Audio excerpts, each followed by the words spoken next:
Assalamu alaikum, guys. So I have to come on here because for some reason there are people that believe that in the Quran it does not say that women have to wear the hijab. Okay, so I'm not an Arab and I don't speak Arabic, but I'm able to understand because we live in a time where there is no excuse to remain ignorant because you can look anything up and figure things out. Okay, so I'm gonna show you what it says in the Quran and what it means and just shut it down because this is ridiculous. Okay, so if we look up the word in Arabic, the word is bihumurihinna. So let's copy and paste it and look it up on Google and see what it means. It says in Arabic translates to with their head coverings or with their headscarves. Now let's see what the meaning of a veil is. A piece of thin material worn to cover or protect the head or face. Now let's look up how to wear a veil.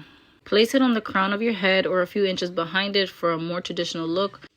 Now just for reference, let's see how Mary, the mother of Jesus, wore her veil.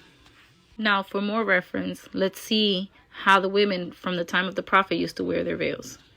At the time of the Prophet Muhammad, peace be upon him, women in Arabia primarily wore headscarves or hijabs called kamar, which would be draped on the head and tucked behind the ears, allowing them to flow behind the back. Tight vest or bodice was also worn, often left open, exposing the breast in a pre-Islamic tradition. The Quran later instructed women to use the scarf or any other garments to cover their breasts. Now we can go back to the ayah of the Quran that says, and tell the believing women to reduce some of their visions and guard their private parts and not expose their adornments, except that which necessarily appears thereof. To wrap a portion of their head covers over their chests and not expose their adornments, i.e. beauty, except to their husbands, their fathers, etc. So I think it's safe to say that the Quran in fact does say for us to cover our heads and our chests. There's really no arguing with that. And if you still have an argument, then you just don't want to believe it.